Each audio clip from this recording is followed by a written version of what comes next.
Buenas noches a todos, ¿cómo están? Es un placer saludarlos nuevamente.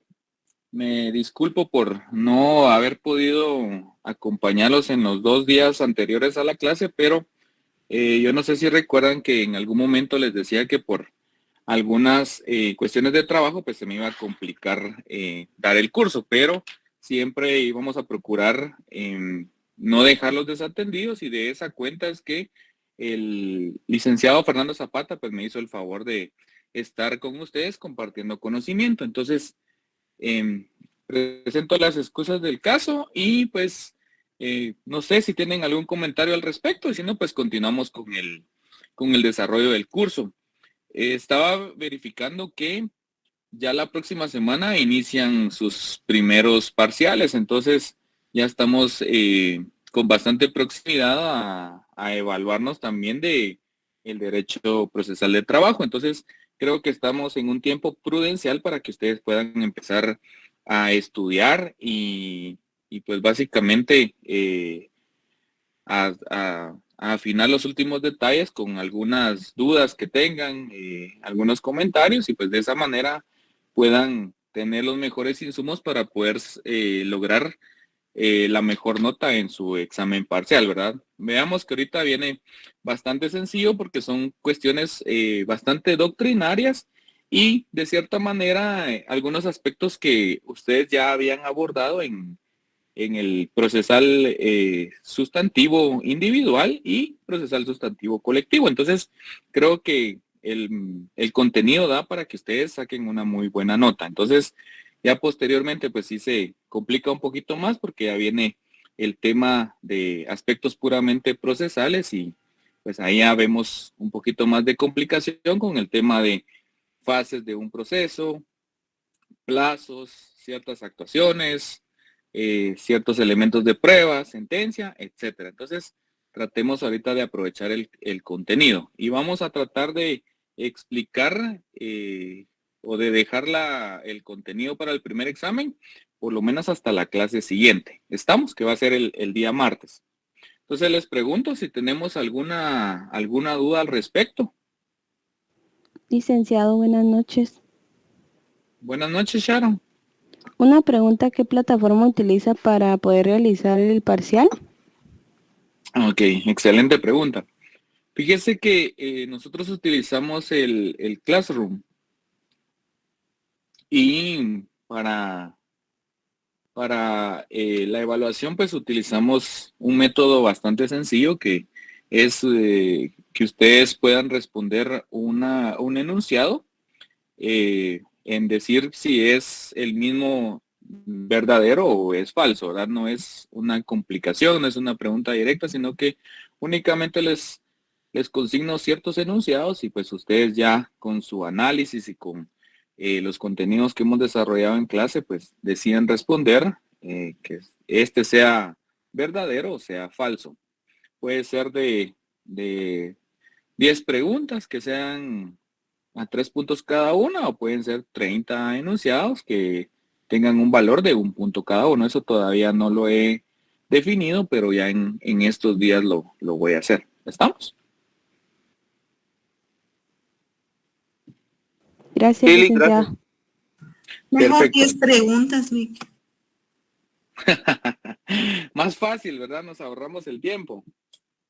La verdad que ese examen viene sencillo. Ahí ustedes si no quieren sacar los 30 puntos. Bueno, les pregunto, ¿tenemos algún comentario, alguna duda con respecto a las clases o a la manera de evaluación?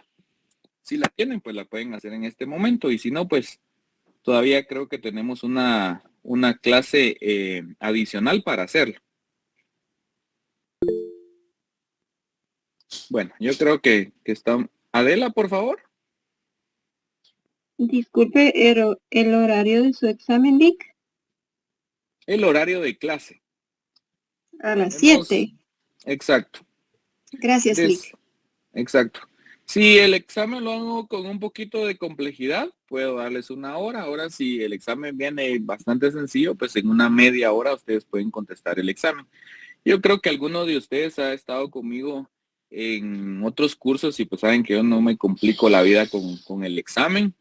y pues tampoco intento complicárselas a ustedes, ¿verdad? Y lo importante es que en cada sesión de clase pues ustedes puedan aprender, puedan conocer más del derecho procesal del trabajo, ¿verdad? Y las evaluaciones pues muchas veces no reflejan realmente el conocimiento que tiene el estudiante y pues lamentablemente en el tiempo que estamos que todo es digital, todo es virtual, pues también uno como docente pues no tiene ese control inmediato sobre los estudiantes y pues muchas veces tienen sus copias, tienen material de apoyo, etcétera, y pues puede ser que tengan un 100, ¿verdad? Que tengan un 30, un 40, pero qué tan objetivo es este resultado, pues eso ya es conciencia de cada uno de ustedes, ¿verdad? Entonces, pues ahí hay un comentario cabal de un compañero que recibió conmigo Derecho Romano y pues créanme que no es nada del otro mundo. Por supuesto, lo que me interesa es que ustedes aprendan, que ustedes pregunten, que indaguen, pero les reitero, ya es una cuestión de conciencia personal porque recuérdense que cuando les toque su examen técnico profesional, pues ahí no van a tener esas facilidades de tener ese material de apoyo, las leyes al alcance, etcétera. Entonces ahí ya se tienen que defender ustedes con lo que saben y con el conocimiento que han adquirido objetivamente. Entonces, yo creo que esa es una pequeña reflexión. Ya no tenemos otro comentario, sino pues procedemos a continuar la clase. O ustedes me indican, por favor.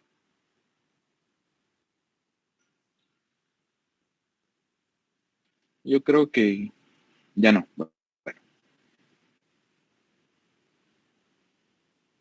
Bueno, perfecto. Me comentaba el licenciado Fernando Zapata que en la última clase, pues terminaron de abordar los principios que corresponden al derecho del trabajo y pues por ende, pues por especialidad, muchos de ellos al derecho procesal del trabajo.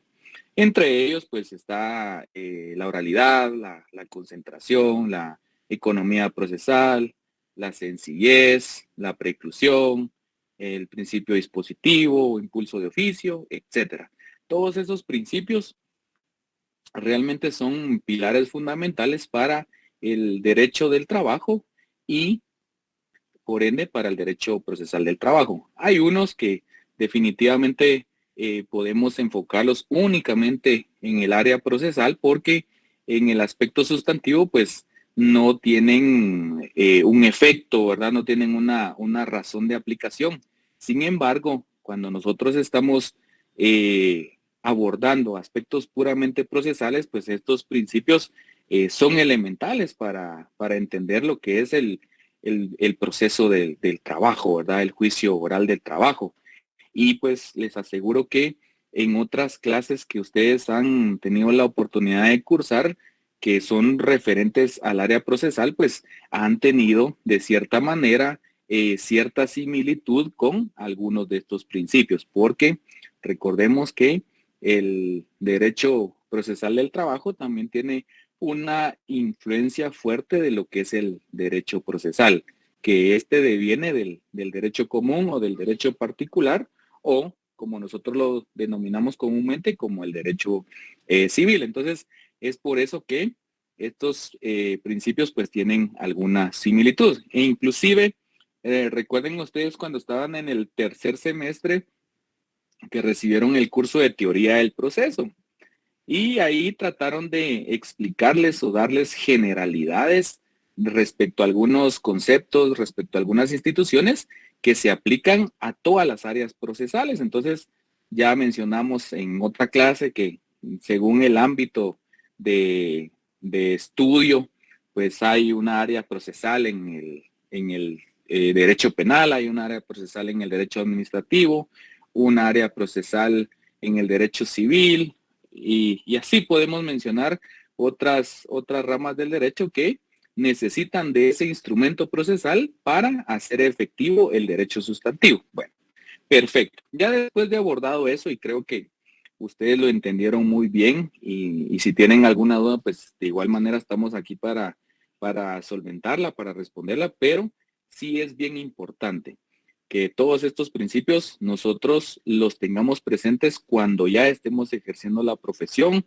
cuando ya veamos temas prácticos, porque créanme que estos principios, como les decía en su momento, estas son verdades absolutas, digamos, en este momento dentro del derecho laboral, ¿verdad? Son los cimientos, son los pilares que lo fundamentan y por esa característica que tienen, pues no pueden ser variados de un momento a otro porque atentarían contra la certeza jurídica. Entonces, esto, si ustedes lo manejan, pues van a tener bastante importancia, digamos, o bastante injerencia en las buenas decisiones que ustedes tomen en el momento que les toque litigar o en el momento pues que ustedes, como siempre les he reiterado, estén en alguna dependencia del Estado o dentro del organismo judicial, ¿verdad? Entonces, ya no le damos más vuelta al asunto. Como les reitero, si tienen dudas, las plantean.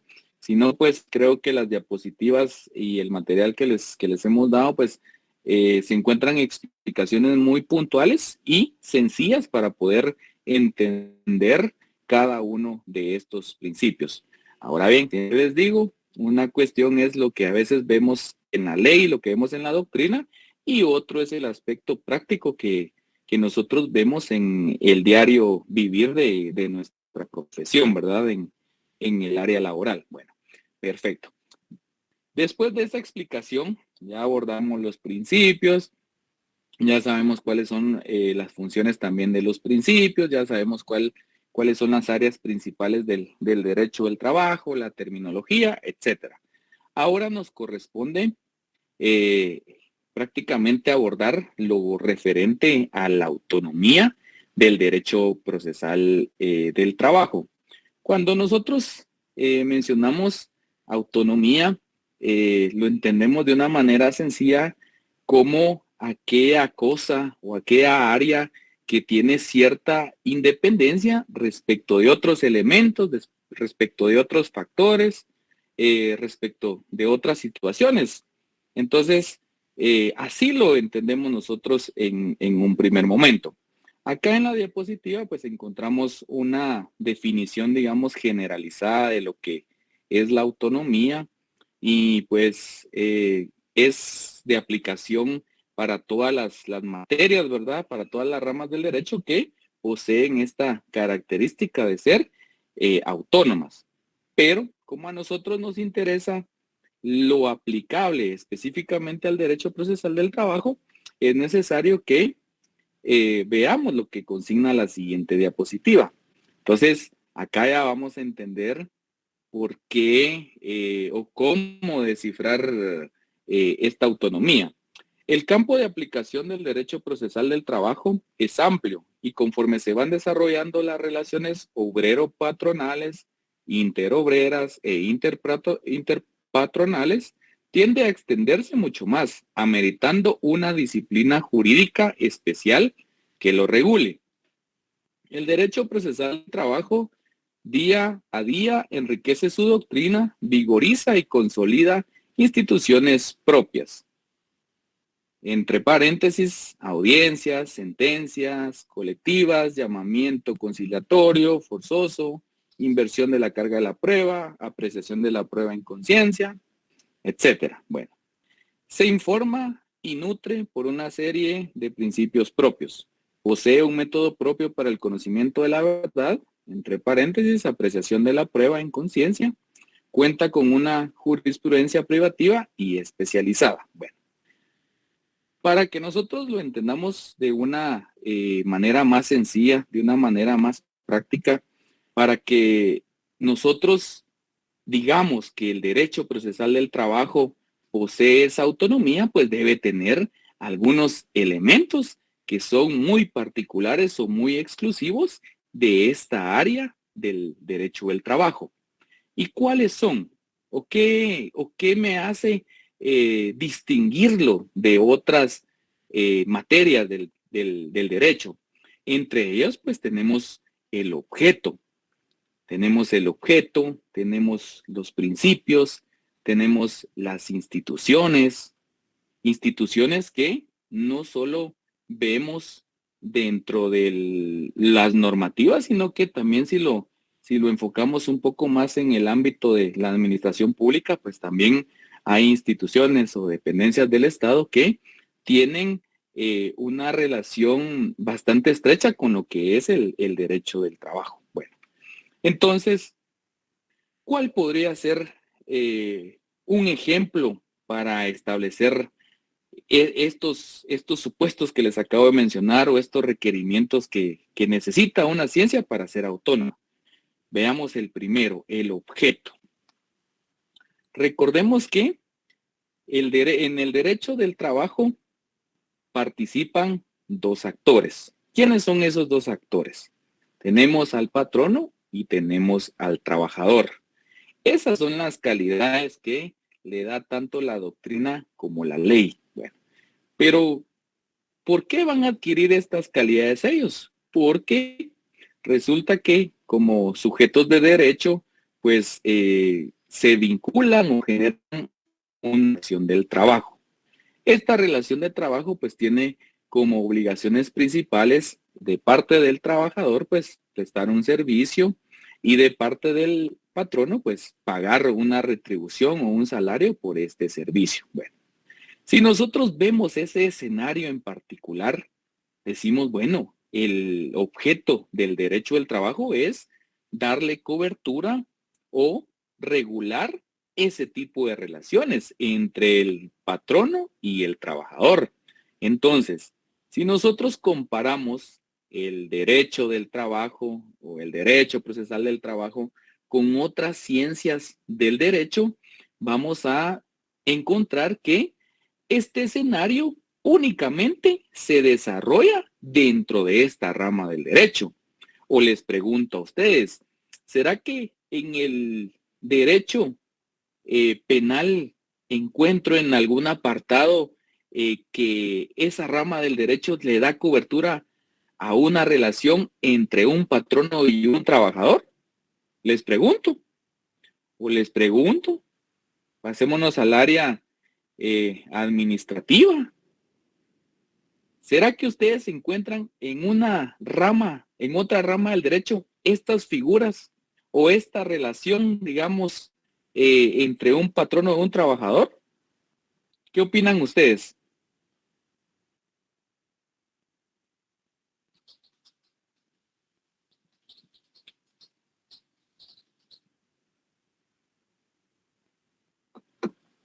Les pregunto.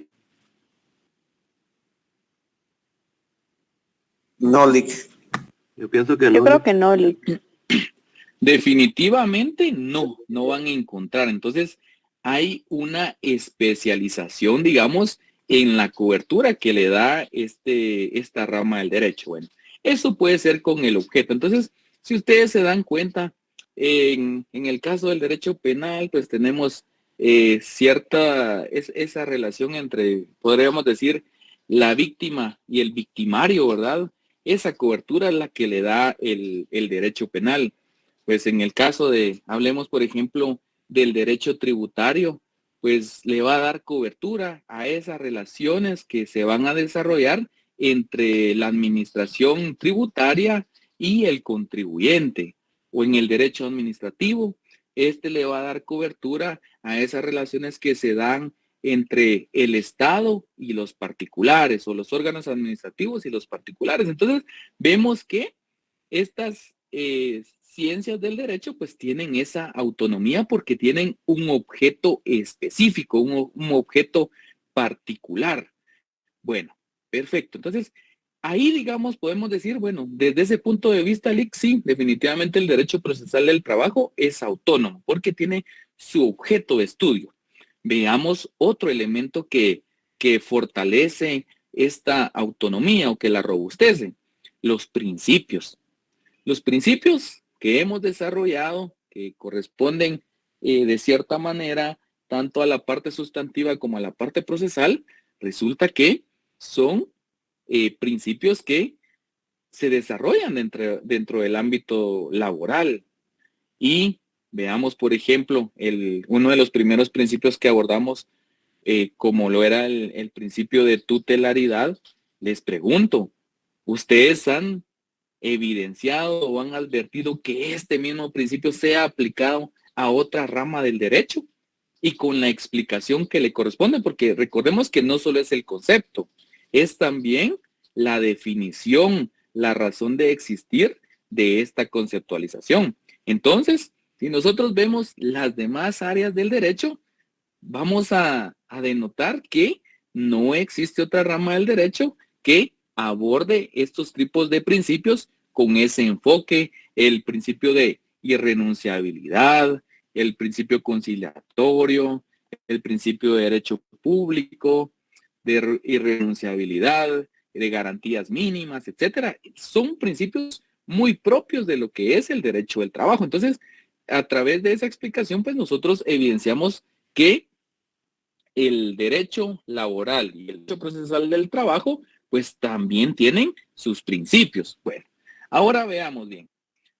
Ya abordamos estos dos aspectos y decimos, sí, Lick, fíjese que considero que sí tiene razón con la explicación que está exponiendo. Bueno, pero hay otro ingrediente adicional o hay otro aspecto que también, de cierta manera, pues marca una diferenciación entre esta rama del derecho y otras. ¿Y cuál es eso? Es o son las instituciones. Entonces, ¿cuáles son esas instituciones? Bueno, esas son instituciones jurídicas, es decir, ciertas figuras jurídicas que solo gravitan en una área específica del derecho en sí. Entonces, por ejemplo, traigo a colación nuevamente la explicación de los actores principales del derecho del trabajo. Entonces tenemos al trabajador. Esta figura o este concepto, pues no lo vamos a encontrar nosotros en otra rama del derecho. O les pregunto a ustedes, ¿será que, por ejemplo, el derecho civil hace mención o da una explicación tanto doctrinaria o legal de lo que es un salario, de lo que es una jornada de trabajo, de lo que es un pacto colectivo de condiciones de trabajo, de lo que es un sindicato? Les hago la pregunta, ¿será que hay otra rama del derecho que tenga estas instituciones jurídicas? Pues definitivamente no. Entonces, ahí evidenciamos nosotros esa autonomía que tiene el derecho procesal. Bueno, veamos un último aspecto que robustece o que da mayor claridad para entender la autonomía. Veamos que dentro de nuestro ordenamiento jurídico, dentro de nuestra administración de justicia o nuestra administración pública, pues vamos a encontrar también ciertas dependencias que únicamente accionan o únicamente se movilizan o únicamente actúan en el ámbito laboral. Y bueno, entonces me dicen ustedes, bueno, Alex, sí entiendo eso, pero ¿cuáles son esas instituciones? Bueno, vamos a poner de ejemplo dos instituciones. Una, la Inspección General del Trabajo, que es una dependencia adscrita al Ministerio de Trabajo y Previsión Social. Ya vemos que hay otro órgano administrativo, el ministerio como tal, que es el despacho, y por otra parte, pues tenemos la Inspección General del Trabajo. Bueno, perfecto. ¿Será que estas dependencias abordan, por ejemplo, temas referentes a delitos? No, definitivamente no. Se restringe únicamente al tema laboral. Bueno, veamos otro aspecto. Por favor.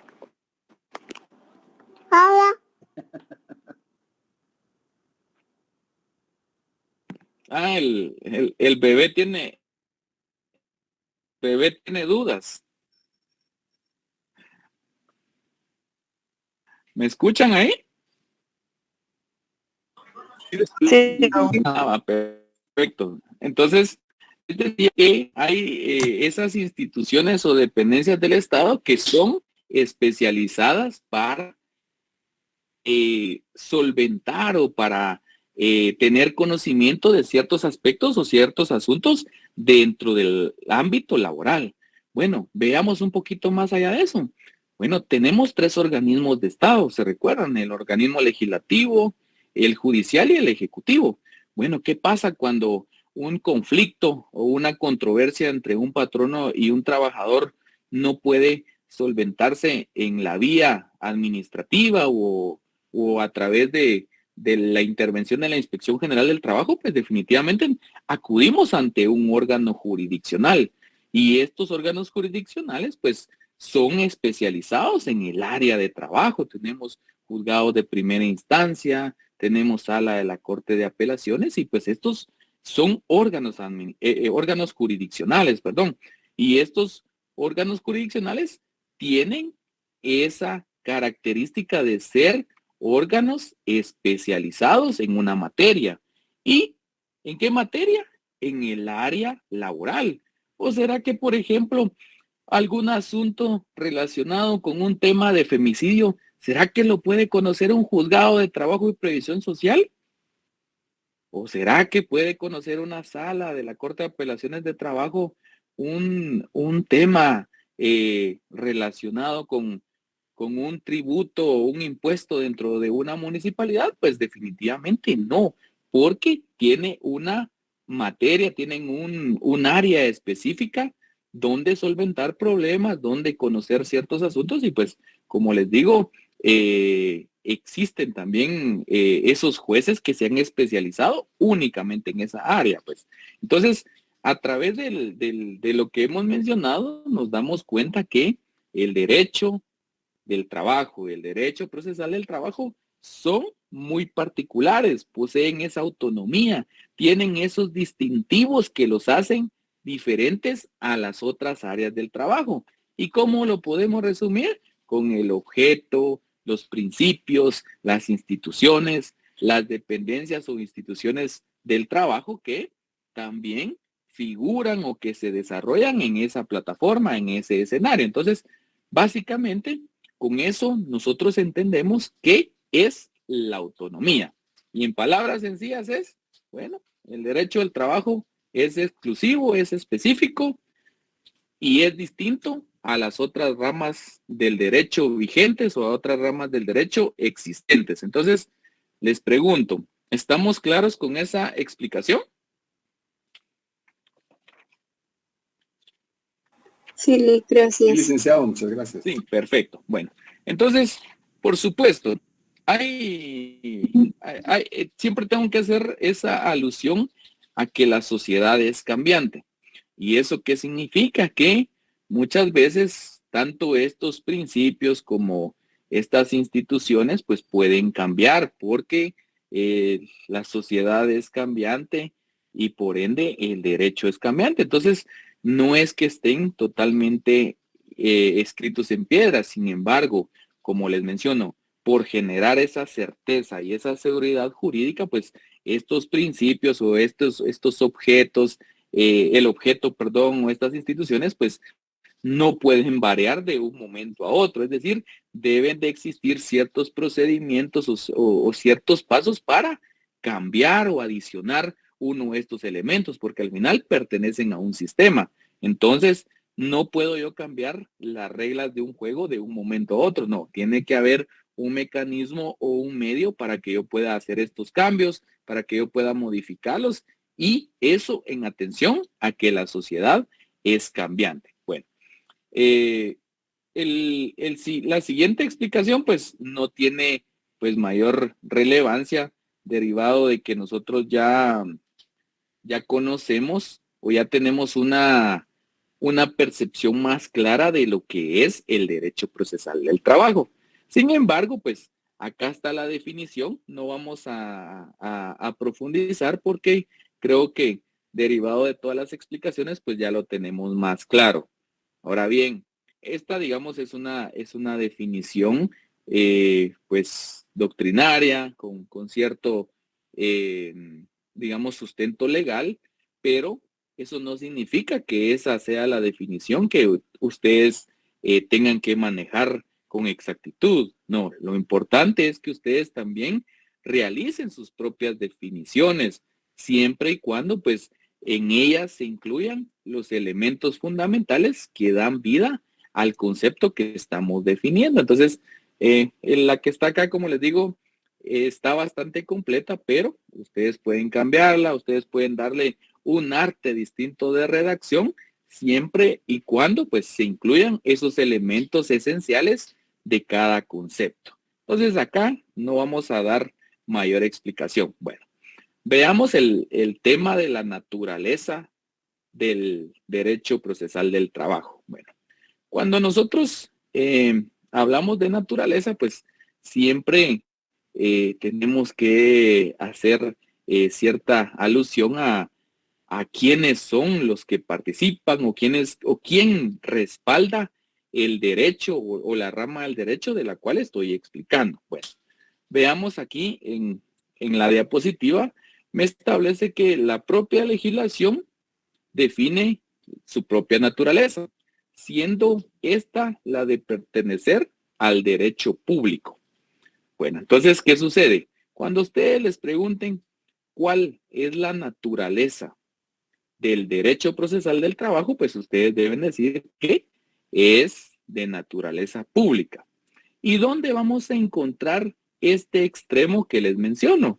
Lo vamos a encontrar en la literal E del considerando cuarto y en el artículo 14 del Código de Trabajo. Bueno, ¿y qué es lo que me establece o qué es lo que debo resaltar en este apartado de la ley?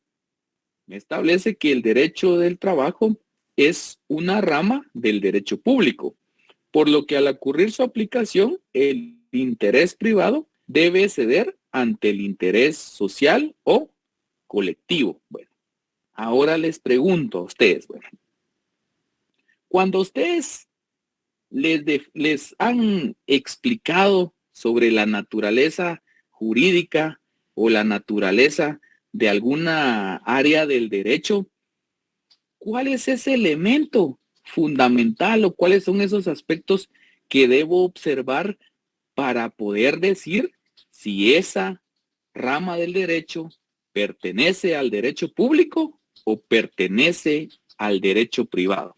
Les pregunto, ¿cuáles esos aspectos que debo considerar para poder clasificar un área del derecho? ¿Cómo sé yo que este es del derecho público o este es del derecho privado? ¿Alguien de ustedes me puede indicar?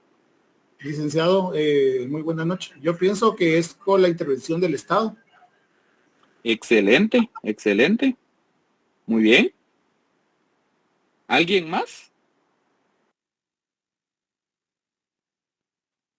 ¿Alguien más que me pueda ampliar lo que dice el compañero? Bueno, si no hay una participación, pues cabalmente con lo que dice el compañero, pues damos bastante razón de cómo clasificar una rama del derecho y definitivamente, pues en el caso del derecho privado o el derecho particular, pues nosotros sabemos que acá en esta área únicamente van a figurar particulares, es decir, este derecho va a ser de naturaleza privada porque acá se van a desenvolver relaciones entre particulares, van a haber derechos y obligaciones entre particulares y los intereses que se van a dilucidar pues en algún litigio pues van a ser de carácter particular, es decir, afecta intereses de personas particulares. Bueno, eso pasa, por ejemplo, en el derecho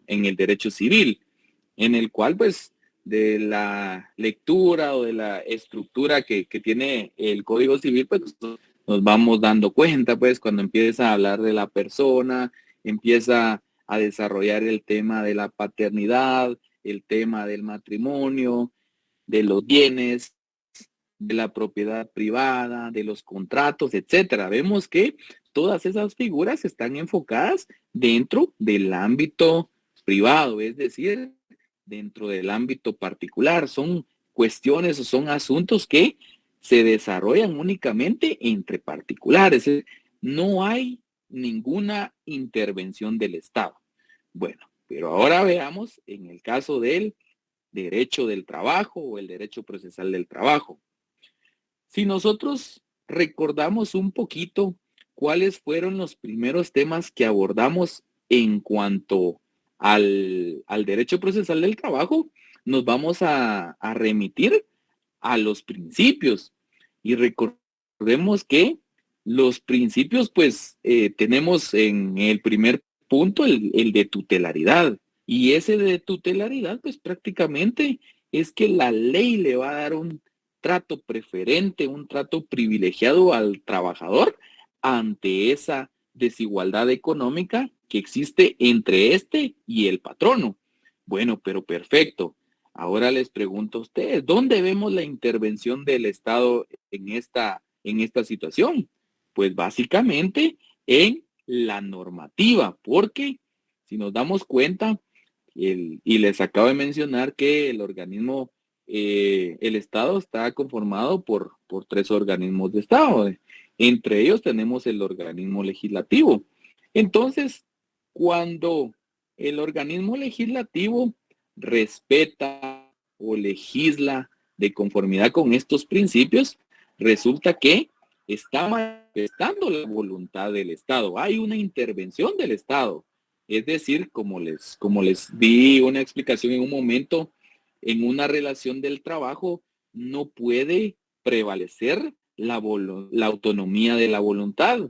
Es decir, el trabajador no puede negociar ciertos aspectos que la ley considera como mínimos con un patrono. Entonces ahí vemos que esos parámetros, esas limitantes son originados del Estado. Es decir, en esa relación sí hay una intervención, sí hay una injerencia del Estado. Entonces, eso ahí o con esta explicación, pues nosotros podemos establecer que es de derecho público porque el Estado tiene una intervención en ese ámbito, a diferencia de lo que es el derecho civil, que como les digo, se generan conflictos, hay problemas, pues hay ciertas situaciones para declarar un derecho, para reclamar un derecho, reclamar una obligación, pero esto se hace solo con la intervención de los particulares. Son los intereses de ellos que están en juego,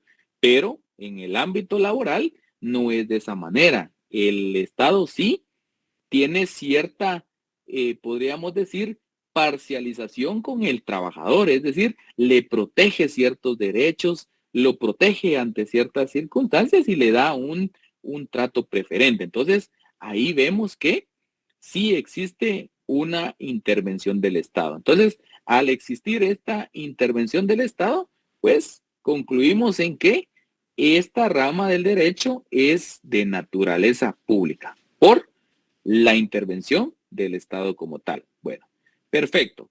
Veamos cuál es el siguiente tema. Les pregunto, ¿tenemos alguna duda con el tema de la naturaleza del derecho procesal del trabajo?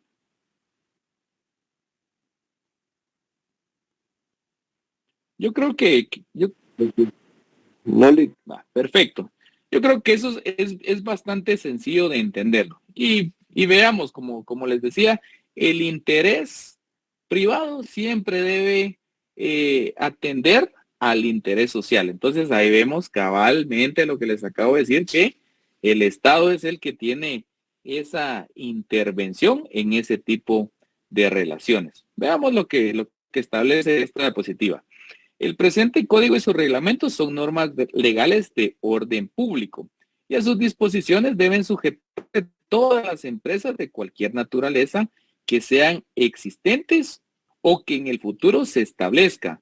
Lo mismo sucede con todos los habitantes de la República sin distinción de sexo ni de nacionalidad. Bueno, entonces, ¿qué sucede? Como les digo, como está la intervención del Estado, todas las disposiciones legales que se emanen del mismo, pues sabemos nosotros que son de observancia obligatoria. Es decir, yo porque estoy en tal departamento no puedo decir esto no se me aplica a mí.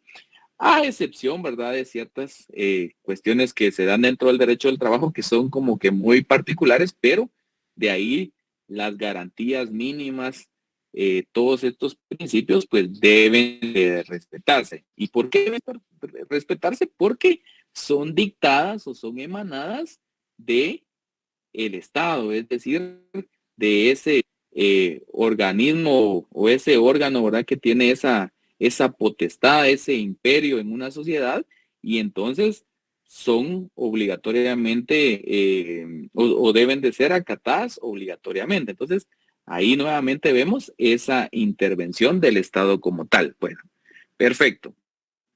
Abordado ese tema, entonces ingresamos a lo que es la relación del derecho procesal del trabajo con otras ciencias o con otras disciplinas. Bueno, perfecto. ¿Cuáles son esas ramas del derecho con las que se relaciona principalmente el derecho del trabajo? Como un primer punto tenemos lo que es el derecho constitucional. Bueno, le encontramos en los artículos 101, 102, 103, 104, 106, 203, 204, son la Constitución Política de la República de Guatemala. Bueno, entonces, ¿qué sucede? Se recuerdan que en algún momento les decía que las normas que se encuentran consignadas o establecidas en la Constitución Política de la República únicamente podemos considerarla como dogmas o normas generales, es decir, no tienen un desarrollo como tal. Entonces, de esa cuenta es que existe esa normativa o esa jerarquía normativa. Y en el caso de todas esas normas que les acabo de mencionar, pues son desarrolladas a través de otros cuerpos normativos, en este caso del Código de Trabajo. Entonces, este código de trabajo lo que va a hacer es desarrollar todas esas normas que tienen esa característica de ser constitucionales. Entonces, si nosotros abrimos nuestra constitución y buscamos del artículo 101 al 106, pues vamos a advertir que este apartado de la constitución, pues se refiere a aspectos únicamente del derecho del trabajo. Entonces, ustedes van a encontrar ahí el derecho que el trabajo es un derecho, van a encontrar temas relacionados con el salario, van a encontrar temas relacionados con las jornadas de trabajo, van a encontrar temas relacionados con los principios del derecho del trabajo, e inclusive pues van a encontrar pues alguna normativa donde me indica que todos los conflictos o todas las controversias que se generen del ámbito laboral pues deben de solventarse a través de órganos jurisdiccionales privativos u órganos administrativos especializados. Entonces, este ejercicio pues lo pueden hacer ustedes en un momento que tengan libre, van a darse cuenta. Ya hemos leído algunos artículos de estos para digamos, analizar la existencia de los principios también dentro de los normativos. Bueno, entonces ya sabemos entonces que siempre esa jerarquía normativa siempre va a estar presente en el derecho procesal del trabajo, pero especialmente con el derecho constitucional. ¿Y por qué el derecho constitucional? Porque sabemos que a través del derecho constitucional nosotros vamos a encontrar esas normas que tienen esa característica de ser fundamentales en el ordenamiento jurídico de todo Estado. Entonces, ya sabemos nosotros que la norma suprema o la norma fundamental que regula al Estado, pues es la Constitución Política de la República de Guatemala. En ella se consignan ciertas disposiciones que están relacionadas con el ámbito laboral. Ah, bueno, perfecto. Si en algún momento les preguntan a ustedes, mire, Lick, y solo esa constitución tiene esa cualidad, tiene esa categorización, no, tenemos que también nosotros tener claro que existen otras 4 normativas que también tienen esta jerarquía o que se encuentran en el mismo nivel. Ya ustedes saben cuáles son. Si no lo saben, pues les queda de tarea investigar. Pero esas 5 normativas son las fundamentales dentro del ordenamiento jurídico guatemalteco. Y esas normativas, ¿quién las estudia? El derecho constitucional. Bueno, excelente. Entonces, ahí creo que lo entendemos sencillo. Bueno, ahora veamos el derecho de trabajo sustantivo. Bueno, ¿por qué decimos que el derecho procesal del trabajo tiene una relación o tiene una vinculación con el derecho de trabajo sustantivo? Porque el derecho procesal es el encargado de hacer realidad las normas plasmadas en el derecho sustantivo, cuando las mismas son incumplidas o se quieren para la práctica. Bueno, perfecto. Era o es, digamos, la explicación que en algún momento pues vimos. ¿Y en qué se sustentaba, en qué se basaba esa explicación? Que, por ejemplo, les decía, el Código de Trabajo pues establece algunas obligaciones para el patrono, también establece algunas obligaciones para los trabajadores, establece algunos derechos también, pues algunos parámetros o algunas reglas de comportamiento del patrono, del trabajador, etcétera. Eso lo establece el derecho de trabajo sustantivo. Pero ¿qué sucede cuando se incumple con una de estas disposiciones, se incumple con una de estas obligaciones o se violenta uno de esos derechos? Pues si solo tuviéramos nosotros el derecho del trabajo sustantivo, pues no existiera un mecanismo para poderlo hacer efectivo. Entonces es allí donde viene la importancia del derecho procesal del trabajo, que es ese instrumento o ese medio para hacer efectivos esos derechos o esas obligaciones que están consignadas en el área sustantiva. Entonces, definitivamente, siempre va a existir esa vinculación, ¿verdad? Podríamos decir que ambos subsisten, ¿verdad? O ambos derechos están relacionados íntimamente, ¿verdad?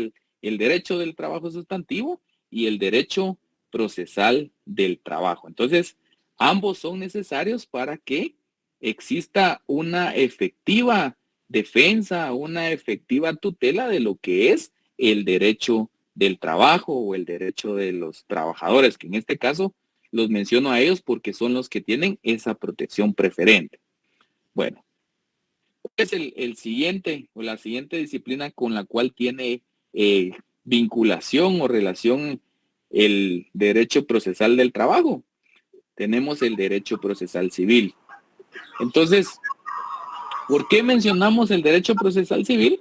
Porque yo no sé si recuerdan que en una de las primeras clases les decía que nuestra legislación procesal pues tiene bastante influencia de lo que son pues algunas instituciones del derecho procesal civil, porque sabemos nosotros que este derecho civil y el derecho procesal civil pues son prácticamente la base de muchas normativas, son la base de otras ramas del derecho en sí. Es decir, de esta matriz se fueron separando o especializando algunas ramas del derecho, pero devienen o tienen ese factor en común que su matriz o su origen se encuentra en el derecho procesal civil. Bueno, ¿y cómo podemos establecer esta situación? ¿Cuál sería un ejemplo de evidenciar que existe esta influencia o existe todavía ese amarre, digamos, con el derecho procesal civil? ¿Alguien que me haga el favor de leer el artículo 326 del Código de Trabajo, por favor?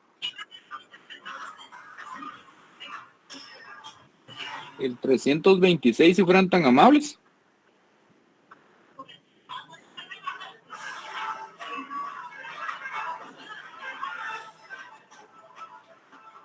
Buenas noches. Por favor, Sonia. 326. En cuanto no contrarien el texto y los principios procesales que contiene este código, se aplicarán supletoriamente las disposiciones del Código de Enjuiciamiento Civil y Mercantil de la ley constitutiva del organismo judicial. Si es de omisión del procedimiento, los tribunales de trabajo y social están autorizados para aplicar las normas de las referidas leyes por analogía, a fin de que pueda dictarse con prontitud la resolución que decida imparcialmente las pretensiones de las partes. Excelente, hasta ahí. Hasta ahí dejémoslo. Bueno, entonces veamos algo bien curioso, porque hace un momento estábamos explicando que el derecho procesal del trabajo pues tiene autonomía, tiene un objeto, tiene una materia de estudio, tiene los principios, tiene sus instituciones, tanto jurídicas como dependencias del Estado, ¿verdad? Hablábamos de esa autonomía. Sin embargo, a través de este artículo, nosotros podemos evidenciar que esa autonomía no es una autonomía total, digamos, o es una plena autonomía, porque si fuera de esa manera, pues existieran normativas o existieran cuerpos legales que le dieran total cobertura a todo lo que se desarrolla o todo lo que se origina dentro del derecho procesal del trabajo. Pero nos damos cuenta de que no es de esa manera. ¿Y esto por qué? Resulta que dentro del derecho laboral existen algunos vacíos legales, existen algunas lagunas legales o existen pues algunas circunstancias a las que no se les da cobertura.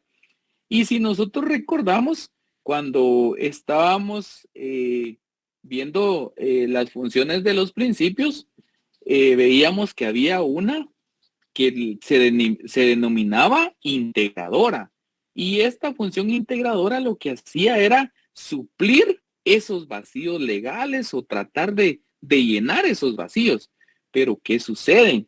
Cuando estamos dentro del ámbito procesal, resulta que no obstante de buscar de nosotros dentro de la doctrina, dentro de toda la normativa laboral, de buscar nosotros una manera de suplir esos vacíos, pues no la encontramos, no hay manera de cubrir ese espacio.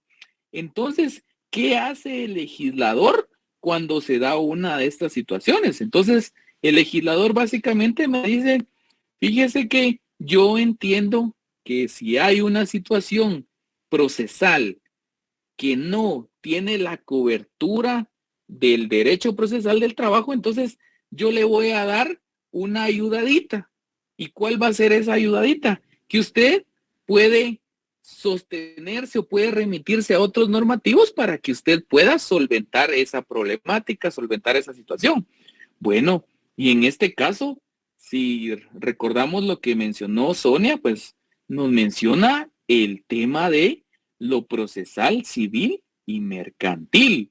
Ahora ustedes me dirán, mire, pero ¿y no eso es del derecho civil? Sí, es del derecho civil, pero como digo, el derecho civil es la matriz de muchas ramas del derecho, les podría decir de casi todas, y entonces es el derecho más completo que existe en la realidad jurídica. Entonces, al no poderse dar respuesta a una situación, con todos los elementos y con todas las herramientas laborales que yo tengo, entonces, si no lo puedo hacer de esa manera en el área procesal, entonces voy a buscar a otra normativa que es más completa y que a través de ella, pues puedo darle cobertura a ese vacío legal. Entonces, me remite ahí al Código Procesal Civil y Mercantil y también me remite a la ley del organismo judicial. Entonces, decimos nosotros, entonces, Lick, ¿qué tan cierta es la autonomía? Pues les podría decir que casi es completa, pero no en su totalidad. Es decir, no es una autonomía totalmente consolidada, porque si fuera de esa manera, pues dentro de los mismos códigos, dentro de los mismos reglamentos, dentro de las mismas disposiciones, se tuviera una salida para solventar una situación. Pero nos damos cuenta que en el ámbito procesal, si no nos damos abasto con toda esa normativa que tenemos disponible, entonces viene el legislador y dice, bueno, yo sé que no se van a dar abasto, yo sé que no le van a dar cobertura en su totalidad, yo sé que ustedes no pueden hacer esa integración del derecho procesal, entonces, ¿saben qué? Entonces, les voy a dar aquí esa salida, les voy a dar esta alternativa para que ustedes puedan superar esta situación. ¿Y cuál es esa alternativa? Bueno, entonces veamos cómo podemos apoyarnos en el Código Procesal Civil y Mercantil y veamos cómo nos podemos apoyar en lo que es la ley del organismo judicial. Bueno, y usted me dice, mire, Lic, pero eso no es ilegal. Pues claro que no es ilegal porque hay una norma, en este caso es el artículo 326, que me da esa facultad de poder acudir a esos otros dos normativos. Entonces, veamos entonces cómo se da esa relación entre el derecho procesal del trabajo y el derecho procesal civil. Les pregunto, ¿tenemos alguna duda o alguna observación con este tema?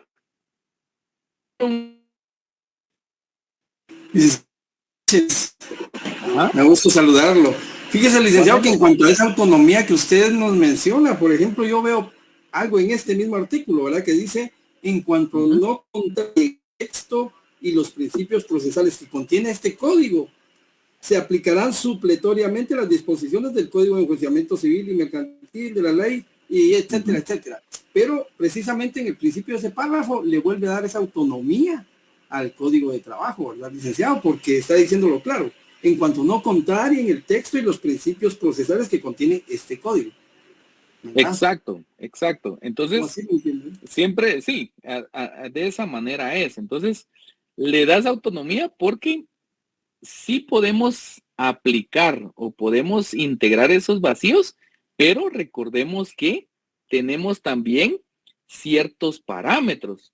Y recordemos nosotros lo que establecía el artículo 12 del Código de Trabajo, que hay ciertos derechos o ciertas relaciones de trabajo que no pueden disminuirse, no pueden tergiversarse, no pueden dejar de observarse. Entonces, y es una situación que también la Constitución Política de la República me la establece. Entonces, yo no puedo contrariar esos principios. Sí puedo integrar con esas normativas, sí puedo aplicarlas supletoriamente, pero esa es la única excepción, que las mismas no tergiversen o no disminuyan esos derechos, porque si lo hacen de esa manera, pues recordemos que toda disposición o toda normativa que sea contraria a estos derechos o a estas garantías son nulas ipso iure.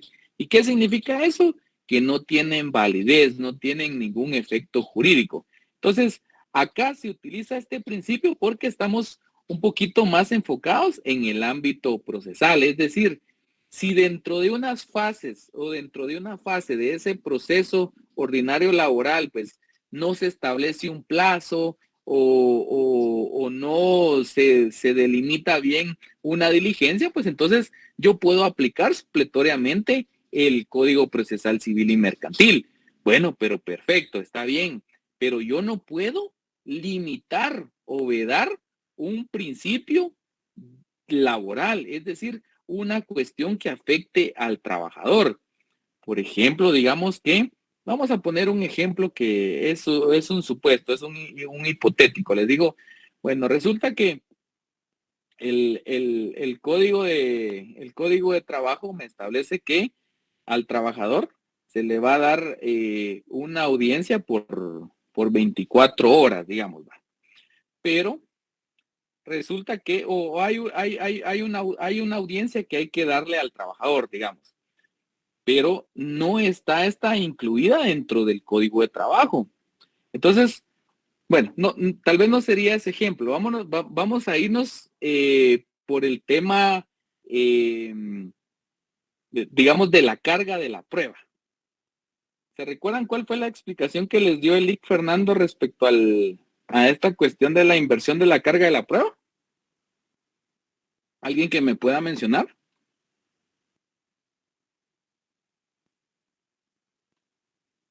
¿Se recuerdan? La prueba solo es para el patrono, licenciado. Exactamente, bueno. Entonces, la carga de la prueba es solo para el patrono. Bueno, entonces entendemos nosotros esa situación, pero resulta que hay que practicar una diligencia o hay que diligenciar un medio de prueba, pero resulta que ese aspecto no está considerado en el código de trabajo. Bueno, entonces vengo y como no está considerado, me voy al ámbito procesal civil. Pero en el ámbito procesal civil resulta que ahí quien pretende probar una situación debe demostrarla. Entonces, ¿qué sucede? Ahí, si bien es cierto, el Código Procesal Civil y Mercantil me da una luz o una solución para solventar esa situación, resulta que yo no la puedo aplicar porque yo tengo un principio en el Código de Trabajo. Y ese principio de la carga de la inversión de la prueba, pues me establece que el que debe probar todas las circunstancias, el que debe probar todas las situaciones, es el patrono. Y en caso de no probarlas, pues se tendrán como ciertas todas las afirmaciones del trabajador. Entonces, en este caso, pues no podría aplicar esa supletoriedad, porque no obstante que sí me da una solución, esta solución me confronta o me tergiversa o colisiona con algún derecho que favorece al trabajador, porque en este caso, el que es favorecido a todas luces es el trabajador. Entonces, ese podría ser, digamos, un ejemplo hipotético de cómo sí podría acudir a lo procesal civil, pero al final no podría aplicarlo porque esto sí contraría ciertas disposiciones o ciertos principios que son de carácter obligatorio dentro del derecho laboral. ¿Estamos?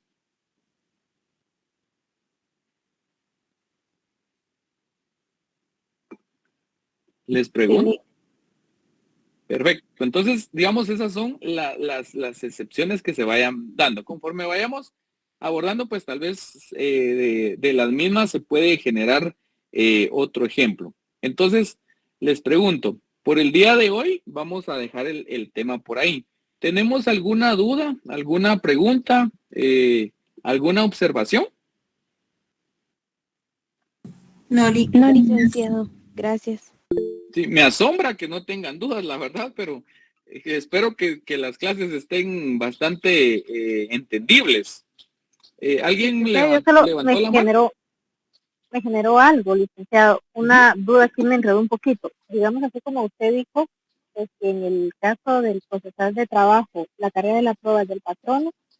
Si no existiera eso, nos vamos al procesal civil donde dice que la carga de la prueba todo tiene que ser probatorio, por ahí nos está diciendo de ambos, así es como se contradice lo que usted acaba de decir. ¿O no? Exacto. Entonces ahí es donde ya encontramos dos normativas, ¿verdad? Porque recordemos que las disposiciones del Código de Trabajo son de carácter de observancia obligatoria. Las del Código Procesal Civil también son de carácter obligatorio. Entonces, la salida que me está dando el legislador es, si usted no puede solventar su situación acá, puede ir allá. Va, perfecto, pero puede ir bajo ciertas limitantes, puede ir bajo ciertas restricciones. Entonces, usted, por ejemplo, no puede alterar o cambiar algunos principios que son propios del derecho laboral. Es decir, que la apoyen, pongamos un ejemplo, podríamos decir algo cotidiano, pues pongamos un préstamo de dinero, pues. Entonces, viene una persona y le dice a usted, fíjese que usted, que yo necesito un préstamo. Y usted le va a decir, fíjese que yo realmente no tengo, no le puedo dar ahorita. Y le va a decir la persona, fíjese que yo sí necesito el préstamo, pero la verdad es de que no, ya sé que usted no tiene las posibilidades, entonces, ¿qué puedo hacer al respecto? Entonces usted le puede decir a otra persona, ¿va?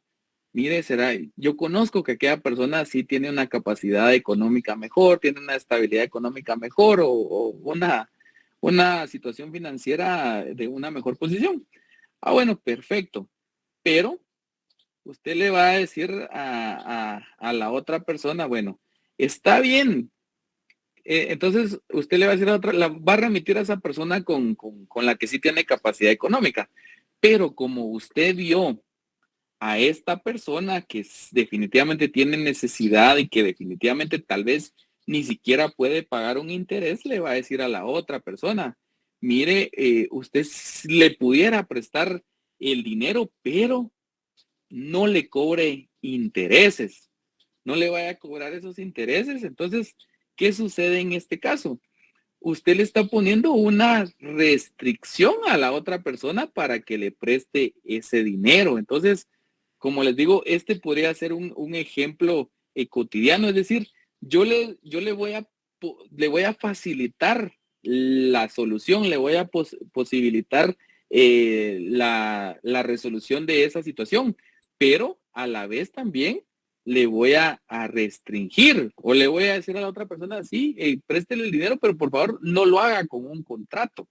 Entonces, sí me va a ayudar, pero con ciertas limitaciones o con ciertas restricciones. Entonces, creo que ese podría ser un ejemplo, digamos, en la vida cotidiana. Ahora, en lo legal, como les digo, sí es de esa manera. Todo lo que tergiverse, que disminuya o que anule o que le dé otro sentido a todas las garantías mínimas que establece el Código de Trabajo, entonces no pueden ser aplicables, ¿verdad? Solo lo que no cree ese choque o que no genera esa controversia, entonces eso sí puede ser aplicable. ¿Estamos?